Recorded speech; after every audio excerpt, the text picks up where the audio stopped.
The Living Zen-podcast is a gift from the members and associates of the Victoria Zen Centre to you. If you enjoy it, please be sure to let your friends know about Living Zen. If you'd like to support our community, download the Living Zen-podcast app for iPod, iPhone, and Android. One of the most meaningful ways to show your support is by becoming a part of our Sangha as an associate. Your commitment of $10 a month will ensure that offerings like the Living Zen podcast and our online e-Zendo will continue to be available around the world to everyone with an interest in truly living Zen. To become an associate, please visit our website at zenwest.ca and click on Become an Associate. Many more Zen Talks are available for purchase on iTunes and Amazon.com. Just search for Venerable Eshu Martin. These talks are also available for free on our website to all members and associates of the Victoria Zen Centre. Thank you for listening, and thank you for your support.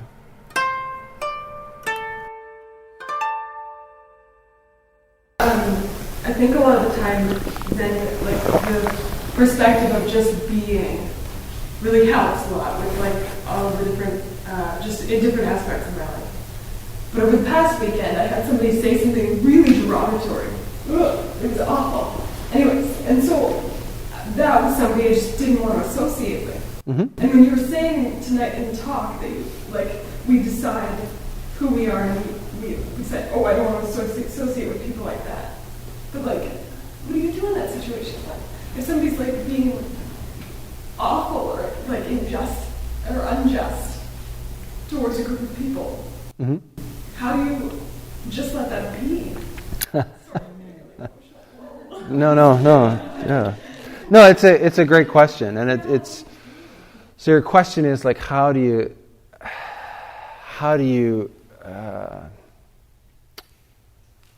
deal with difficult situations without like rejecting it wholeheartedly? Yeah. Well, I think, and it's an important question because I think it's easy to misunderstand this teaching or what I say as being like, oh, there's somebody, murdering somebody. Oh, la-ti-da, it's all one, and no big deal. Let's just, and that's not at all what I'm talking about.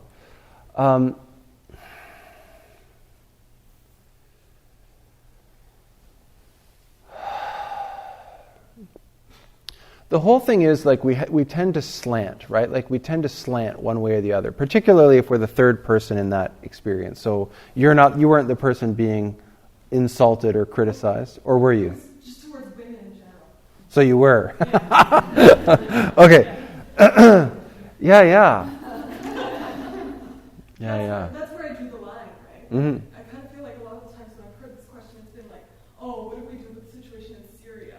Right. Or, those sorts of situations. But when, like, that's when I, like, lost it. Mm-hmm. Mm-hmm. So, and, like, I almost slapped the dude.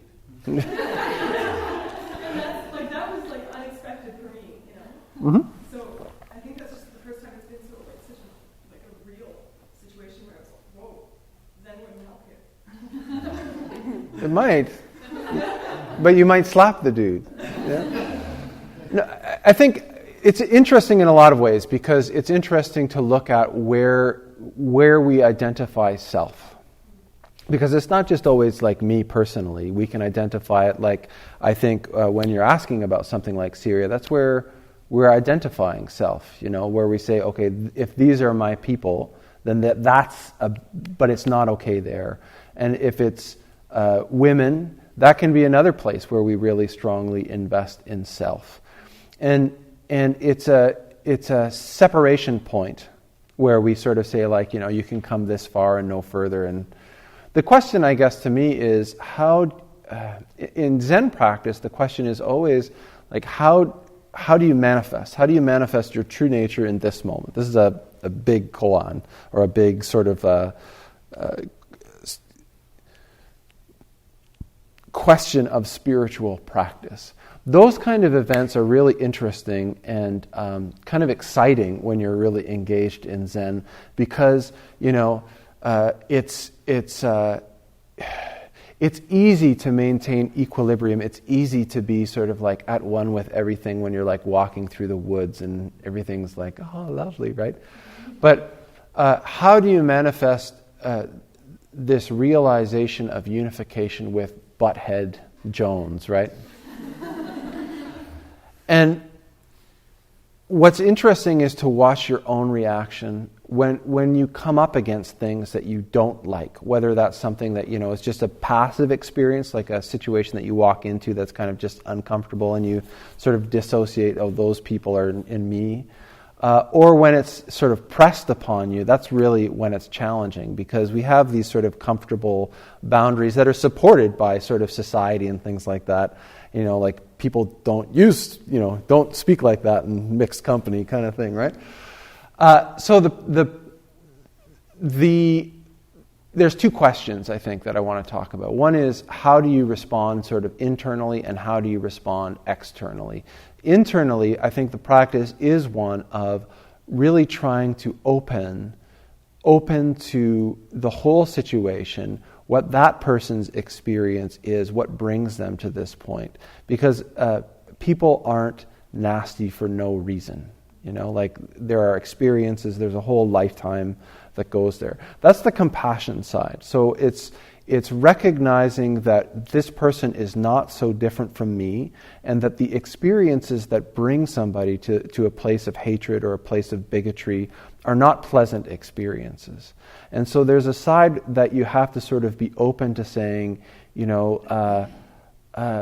in the same situation, in the same body, with the same experiences, perhaps I would not be so different. The other side of it is, how do you respond to that? Because practice isn't just about rolling over, and just taking whatever. From a practice perspective, at least from my own perspective, the practice is always, how do you manifest to be of benefit to all beings? So in that kind of situation, sometimes you can't move anything by stepping up. In fact, sometimes when you're aggressive, like that just reinforces the point. All women are horrible, curs, and you stand up and say, screw you. Well, case in point, right there, So sometimes it's there's a word in Buddhism called upaya, like what is the skillful means here? Sometimes it's just walking away. Sometimes it's engaging that person in a conversation. Sometimes it's slapping the guy, quite frankly. But those responses are it's impossible to have a variable response if you have a fixed reaction. You know what I mean? So it's like if that person stands up and you just sort of like go, it's impossible for you to flow or to be flexible in any way if you're sort of rigidly standing there.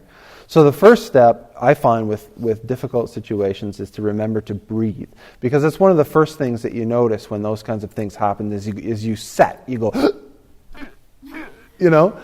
And so the first thing is to just breathe, to recognize that, you don't have to respond immediately, that you can actually have a breath and make a choice about how you want to respond. It doesn't mean that you have to stay in, contact with that person, but I find personally it's best to respond out of a state of balance than out of a state of reaction, to respond out of an interest in manifesting to be of benefit rather than to sort of like teach someone something, you know what I mean? So I don't know if that helps, and it's a difficult practice. And those, I used to work in group homes with youth in the care of the Ministry of Children and Family Services, right? I can't remember what it was called then, or what it's called now for that matter.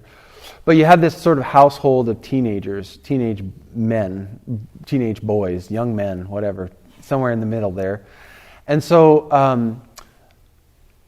at regular intervals, you would have this sort of like caustic attacks coming at you, personal or otherwise.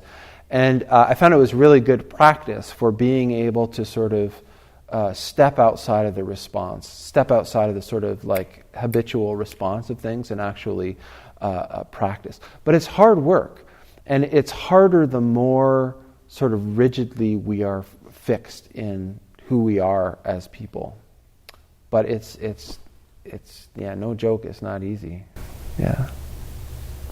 So try to take it in smaller doses, you know. Yeah.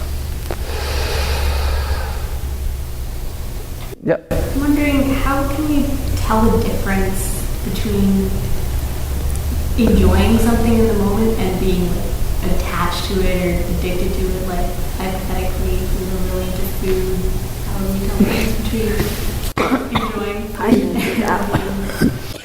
Can you?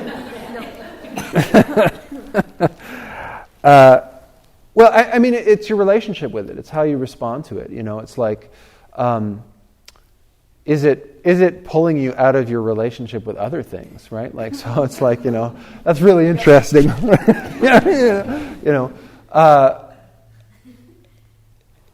I think, yeah, I don't know. To me, it comes down to sort of like your personal relationship. I repeat this kind of thing all the time about things. Is, you know. Whether it's food, whether it's relationships with, romantic relationships, whether it's work, whether it's education, if the idea is that the thing that you're engaged in is somehow going to complete you, then you want to investigate that. Whether it's, this person makes me whole, or with this job I'll be, more full, or with this education I'll finally be worthwhile, and all of these sort of ideas are this kind of illusion, this illness, or this delusion that somehow you're incomplete as you are and you need that extra thing. Things like, all that stuff, relationships and food and entertainments of all kind and substances of all kind, are often really just distractions from some kind of discomfort that's actually you're avoiding in your life. Zazen, I think, is one of the greatest tools because it really, particularly in a group, its power is that it kind of forces you to be present with what's happening in your life at that moment without any distractions, right? So it's like, you can't go, when you're at home, it's like if I'm sitting there and suddenly I get this sort of like, this is kind of, it's like I can do a million things, like what's on YouTube, what's on Facebook, what's in the fridge, what's, a million things. When I'm sitting in the Zendo, I'm just sitting there, and then it's like if sort of like there's this background issue that's not sort of, I'm not wanting to confront or something like that. Like there's nowhere to go. And like there's people sitting all around that would notice if I suddenly got up and ran out of the room, right? So you're kind of stuck there in the middle of your life. And so that's why when I talk about sitting, I'm always talking about, you're sitting in this, you're sitting with all things, and it's all the good things and it's all the bad things.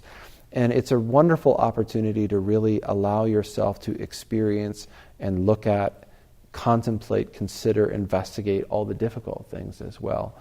And those are kind of the things that sort of chase you off into all kinds of trouble, basically.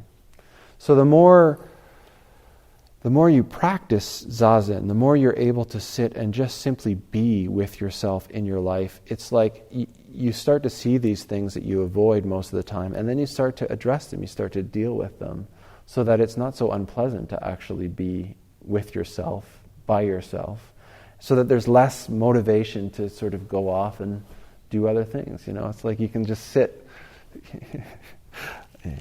in your living room with the television off and just sit there. That'd be Try it sometime. That's good. Sit there and just, I don't know. Look at a black screen. Look at the wall. It's hard to do, but that's the activity of your life. So I think it's really healthy to actually get comfortable, to become at ease with the activity of your life. Everything else then is wonderful and new, and how engaging. Oh, the phone. Amazing, yeah. So it sounds silly, but it's actually true when you can actually, look at a flower and have that be completely engaging, and it's not just like, oh, that's a flower and it's another sort of like distraction. So, any other questions? Is that enough of an answer for you? Okay. I have a question. Oh, hang on. We got one more. Do you trim your beard?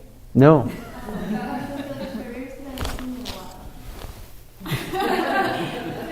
Just growing slow, I think. Yeah, I don't know. It's the robe, I bet. It's this new robe. Makes you thinner and makes your beard look shorter. You had a question? Yeah. How do you, like yin and yang, how do you identify if something's good or bad? Like if somebody robs a bank, it's clearly bad, right? Mm-hmm. But also it's like, they know it's bad and they did it, like, they know it's bad, but they might have done it for a good reason, Like, how do you identify something? That's a good question. I was hoping it would be. I was thinking it sounds stupid. No, I think that's a great question. Good and bad. Well, I think that's the most important thing, is to understand that good and bad is subjective. You know what that means? Subjective.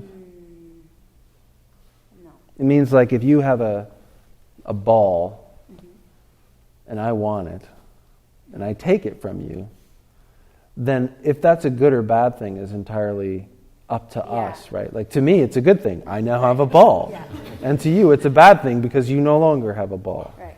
And so good and bad is really a matter of subjectivity. So there's what was your question about?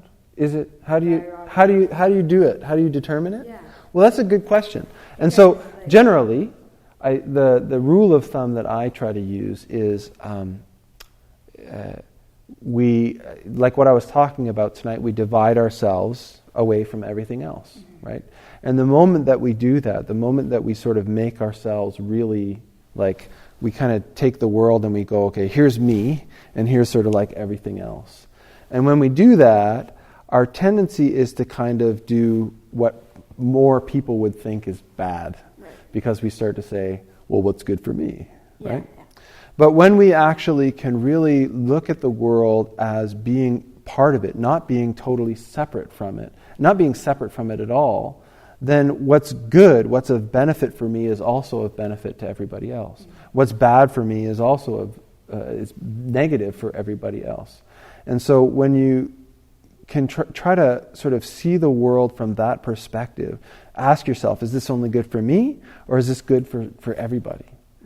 And now it's not always going to be able to be good for everybody, but if you use that as a general rule of thumb, I think that's a good tool to sort of know what to do. In an extension to that question, like, what?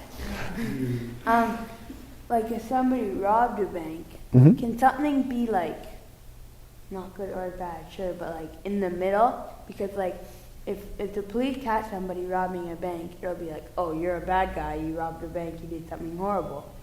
But it's like, well, I was doing something good because I was trying to get money for my daughter because she was going to die, etc., etc. Right?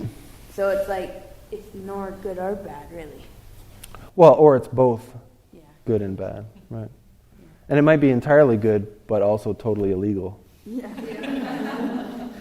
There's a lot of that going on these days. So, does that help? I guess so. All right. Good question. Thanks for listening to the Living Zen podcast.